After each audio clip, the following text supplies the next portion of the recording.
மூன்று தலைமை தேர்தல் ஆணைய அதிகாரிகளும் உச்ச நீதிமன்றத்தில் ஆஜராக வேண்டும் என்று கடும் கோபத்தில் உச்ச நீதிமன்றம் சொல்லியிருக்கிறது. உச்ச நீதிமன்றத்திற்கு விவிபேட் ஆகட்டும், இவிஎம் ஆகட்டும், இதற்கு மேல் சந்தேகம் வருவதற்கு 5 கேள்விகள் இருக்கின்றன. அந்த 5 கேள்விகளையும் இன்றைக்கு உச்ச நீதிமன்ற நீதிபதி சஞ்சீவ் கன்னா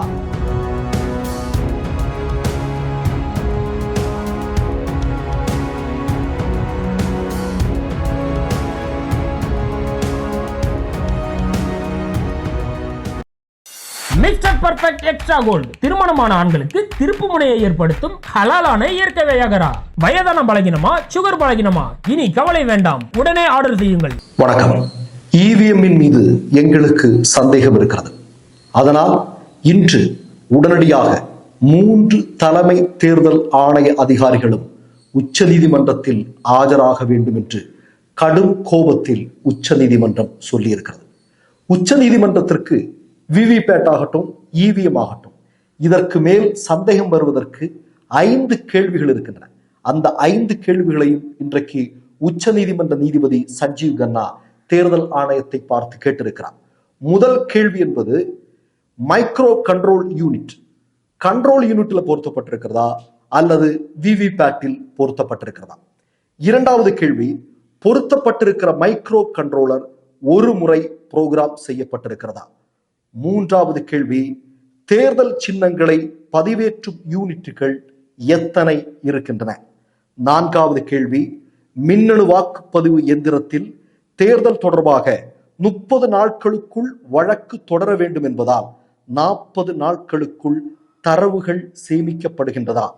ஐந்தாவது கேள்வி, கண்ட்ரோல் யூனிட் மட்டும் சீல் செய்யப்பட்டிருக்கிறதா அல்லது விவிபேட்டுகளும் தனியாக சீல் செய்யப்பட்டு பாதுகாக்கப்படுகின்றனவா? இந்த 5 கேள்விகளுக்கான பதில்களை இன்றைய தினத்தில் உச்ச நீதிமன்றத்தில் தேர்தல் ஆணைய அதிகாரிகள் உடனடியாக வந்து இதற்கு பதிலளிக்க வேண்டும் என்று உச்ச நீதிமன்ற நீதிபதி சொல்லி இருக்கிறார். நாம் ஆரம்பத்திலிருந்தே சொல்றோம், எங்களுக்கு ஒரு பெருமை இருக்கு. என்ன தெரியுமா? எங்களுடைய சேனலுக்கு தமிழ்நாட்டில் ஒரு யூடியூப் சேனல் முதலாக வாக்கு எந்திரங்களில் சந்தேகம் இருக்கிறது என்பதை சுட்டிக்காட்டி வீடியோ பண்ணது நாங்க தான். உங்களுக்கெல்லாம் தெரியும், இதை நிரந்தரமா பார்க்கிறவங்களுக்கு தெரியும். இன்று அது தொடர்பாக ஒரு வெளிச்சம் வரவிருக்கிறது. எங்களுக்கு மிகுந்த மகிழ்ச்சியாக இருக்கிறது. நான் என்ன சொல்ல விரும்புறேன் அப்படின்னா, உங்களுக்கு தெரியும், இன்றைக்கு பல்வேறு மனுக்கள் உச்ச நீதிமன்றத்திற்கு சென்றிருந்தது. என்ன மனு?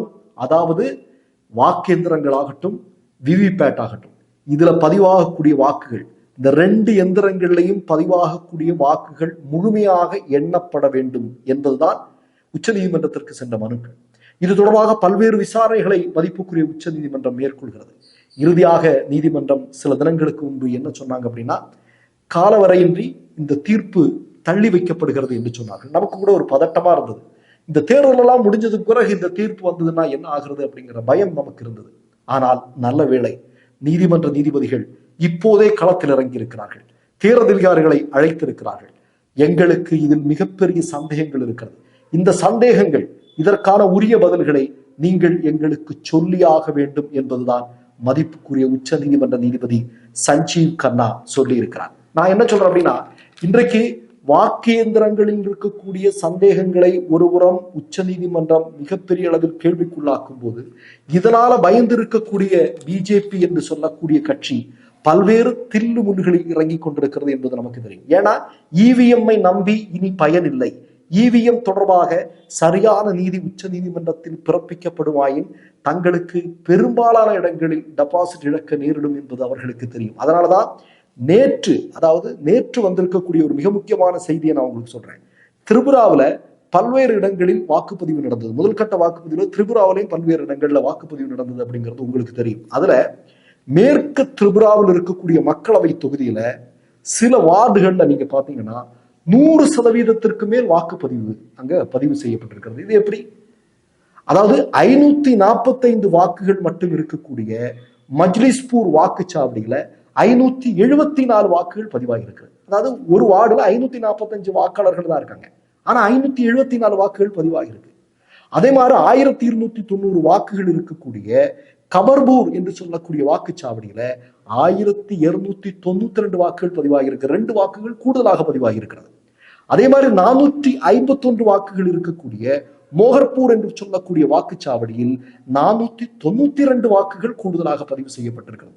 அதே மாதிரி நீங்க பாத்தீங்க அப்படின்னா இந்த திரிபுராவில் இப்படிப்பட்ட திரிபுராவில் ஆட்சி அதிகாரத்தில் இருக்கிறது பிஜேபி என்பது உங்களுக்கு தெரியும். திரிபுராவில் இப்படிப்பட்ட கோல்மால்களை செய்து கொண்டிருக்கிறார்கள் என்றால், இன்னொரு புறம் நீங்க பாத்தீங்கன்னா மணிப்பூர்ல பல்வேறு வாக்குச்சாவடிகளை சங்கபரிவார கும்பல் கைப்பற்றி இருக்கிறார்கள். இது நம்ம ஏற்கனவே பார்த்தோம். அதே மாதிரி நீங்க பாத்தீங்கன்னா குஜராத்ல, மோடியினுடைய குஜராத்ல, சூரத்ல இந்திய வரலாற்றில் இதுவரையிலும் இல்லாத அளவுக்கு ஒரு பாஜக வேட்பாளர் தேர்தல் வாக்களிப்பதற்கு முன்னாடியே இந்த போட்டியில் வெற்றி பெற்று பாராளுமன்ற உறுப்பினராகிவிட்டார் அப்படின்னு தேர்தல் ஆணையர்கள் சான்றிதழ் கொடுக்கக்கூடிய காட்சியை நம்ம பார்க்கிறோம். அப்ப இவங்களுக்கு தெரியுது என்ன, இந்த தேர்தலில் நமக்கு எப்படியும் வீட்டிற்கு அனுப்பி விடுவார்கள். அப்ப நம்மளால வேற என்ன பண்ண முடியும்? வாக்கேந்திரங்களை நம்பி பயனில்லை. அது பிரச்சனை. இப்ப நீதிமன்ற நீதிபதிகள் இன்னைக்கு தேர்தல் ஆணையர்களை கூப்பிட்டு இந்த கேள்விக்கு பதில் கேட்பாங்க. இப்ப பதில்கள்ல எல்லாமே உடஞ்சு விழப்போகுது. உடஞ்சு விழப்போனா தேர்தல் சிறப்பாக நேர்மையாக நடத்த வேண்டிய கட்டாயத்திற்கு தேர்தல் அதிகாரிகள் தள்ளப்படுவார்கள். அப்படி என்றால் எல்லாமே சிக்கல். மோடிக்கு எல்லாமே சிக்கல். இதனுடைய ஒரு பகுதியாகத்தான் என்ன சொல்றாரு, குஜராத்ல போயிட்டு சொல்றாரு, நாங்க இந்த மாதிரி மன்னிக்கவும், ராஜஸ்தான்ல போயிட்டு சொல்றாரு, முஸ்லிம்கள் வந்தேரிகள், முஸ்லிம்கள் குழந்தைகள் பெற்றுக்கொள்ளக்கூடிய எந்திரங்களாக இருக்கிறார்கள், அப்படி இருக்கிறார்கள், காங்கிரஸ் வந்தா எல்லா சொத்துக்களையும் அவங்களுக்கு கொடுத்துருவாங்க இப்படின்னு சொல்லி பேசக்கூடிய, தொடர்ந்து பேசிக் கொண்டிருக்கிறார். தேர்தல் ஆணையம் இது குறித்து இந்த நடவடிக்கையும் எடுக்கல. இப்ப இதையெல்லாம் உச்ச நீதிமன்றம் பார்த்து கொண்டிருக்கிறது அல்ல. அதனாலதான் உச்ச நீதிமன்றத்திற்கு இதுல எங்கேயோ பிரச்சனைகள் இருக்கு. தேர்தல் ஆணையத்தினுடைய தலைமை பொறுப்புகளில் பாஜக ஆதரவாளர்கள் உட்கார்றாங்க. வாக்கேந்திரங்களை தயார் செய்யக்கூடிய கம்பெனிகளோட பொறுப்புல பாஜக ஆதரவாளர்கள் உட்கார்றாங்க. எல்லாமே சந்தேகத்திற்குரியாக இருக்கிறது. இதை பிரசாந்த் பூஷன் தெள்ள தெளிவாக உச்ச நீதிமன்றத்தில் எடுத்து வைக்கிறாரு. இப்ப இதெல்லாம் கேட்கக்கூடிய நீதிமன்ற நீதிபதிகளுக்கு இதுல பிரச்சனை இருக்கு. அதனாலதான் அவங்க முன்கூட்டியே சொன்னாங்க, இவிஎம்ங்கிற எந்திரத்துல பிரச்சனை இருக்கா அப்படிங்கிறதல்ல விஷயம். ஆனால் மனிதர்கள் செய்யக்கூடிய தவறுகள் இங்கே பெரிய பிரச்சனைகளை உருவாக்கிட்டு இருக்கு. அப்ப இதை ஹேண்டில் பண்ணிட்டு இருக்கிறது யாரு? இப்ப வாக்கேந்திரங்களை தயார் செய்யக்கூடியது ஒரு நிறுவனம். அந்த நிறுவனத்திற்கு மேல இருக்கக்கூடியது பாஜக ஆட்கள். தேர்தல் ஆணையம் நடுநிலைமையாக செயல்பட வேண்டியது. ஆனால் அந்த ஆணையத்தினுடைய உயிர் பொறுப்பில் இருக்கக்கூடியவர்கள் பாஜக ஆதரவாளர்களாக இருக்கிறார்கள்.